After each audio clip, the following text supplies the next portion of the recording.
ವರ್ಷಗಳಿಂದ ಆಸ್ತಮಾ ವ್ಯಾಧಿಯಿಂದ ಬಳಲುತ್ತಿದ್ದವರು 2 ತಿಂಗಳ ಚಿಕಿತ್ಸೆಯ ನಂತರ. ನಮಸ್ತೆ, ನನ್ನ ಹೆಸರು ನಾಗರತ್ನ. ನಾನು ಶಿವಮೊಗ್ಗ ತಾಲೂಕು ಚರಡಿಯಿಂದ ಬರ್ತಾ ಇದ್ದೀನಿ. ಚರಡಿ ಹತ್ರ ವಡೇರಕೊಪ್ಪ ಅಂತ ಬಂತು, ಅಲ್ಲಿಂದ ಬರ್ತಾ ಇದ್ದೀನಿ. ನನಗೆ 20 ವರ್ಷದಿಂದ ಶುರುವಾಗಿದ್ದು.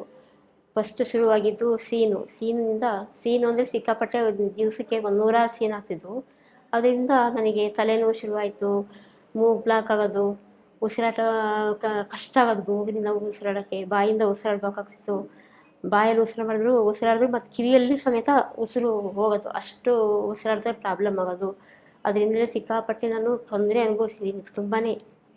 ಅಂದರೆ ನಾನು ತುಂಬ ಆಸ್ಪತ್ರೆಗೆ ಮೂಗು ಆಪ್ರೇಷನ್ ಆಗಿದೆ. ಆಪ್ರೇಷನ್ ಆದರೂ ತಾನೇ ಬೇರೆ ಬೇರೆ ಕಡೆಗೆಲ್ಲ ತುಂಬ ಕಡೆಗೆ ಹಾಸ್ಪಿಟ್ಲು ಎಲ್ಲ ನೋಡಿದ್ದೀನಿ. ಆದರೂ ಅದರಿಂದ ಯಾವುದೂ ನನಗೆ ಅಂದರೆ ಮೆಡಿಸಿನ್ಸಿಂದ ಕಡಿಮೆ ಆಗುತ್ತೆ ಮತ್ತೆ ಶುರುವಾಗೋದು, ಆ ರೀತಿ ಎಲ್ಲ ಆಗ್ತಿತ್ತು. ತುಂಬಾ ಕಷ್ಟ ಅನುಭವಿಸ್ತೀನಿ. ಅದರಿಂದ ಪ್ರಾಬ್ಲಮ್ ಅಂತಾರೆ, ಉಸಿರಾಡ್ತಲೂ ಪ್ರಾಬ್ಲಮ್ಮು. ಆದರೆ ಕೊನೆಗೆ ಟಿ ವಿಯಲ್ಲಿ ಬರೋದು ನೋಡಿ, RJR ಆಸ್ಪತ್ರೆ ವಿಷಯದಲ್ಲಿ ಎಲ್ಲ ಹೇಳ್ತಾಯಿದ್ರು, ತಲೆನೋವು ಅದು ಇದು ಎಲ್ಲ, ಮೈಕೈ ನೋವು ಎಲ್ಲ ಹೇಳಿದಾಗ ನನಗೆ ಇದರಿಂದ ನನಗೆ ಏನಾದ್ರು ಹೊರಬರ್ಬೋದು ಅಂತ ನನ್ನ ಮನಸ್ಸಲ್ಲಿ ತಿಳ್ಕೊಂಡು ಟಿ ವಿ ನೋಡಿದ್ರೆ ನಾನು ಇಲ್ಲಿ RJ ಆಸ್ಪತ್ರೆಗೆ ಬಂದೆ.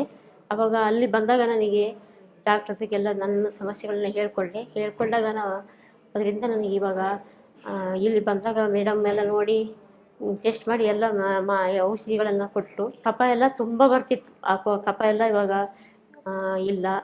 ಕಫ ಒಂದು ತೇಗು ಶುರುವಾಯ್ತು ಅಂದರೆ ಸೌಂಡು ಬರೋದು, ಏವ್ ಅಂತೇಳಿ ಒಂದು 10, 15, 20 ಸರಿ ಮಾಡ್ತಿದ್ದೆ. ಅವೆಲ್ಲ ಕಡಿಮೆ ಆಗಿದೆ ನನಗೆ. ಇದಕ್ಕೆ ಹೇಳಬೇಕು ಅಂದರೆ RJ ಆಸ್ಪತ್ರೆಗೆ ತುಂಬ ಥ್ಯಾಂಕ್ಸು.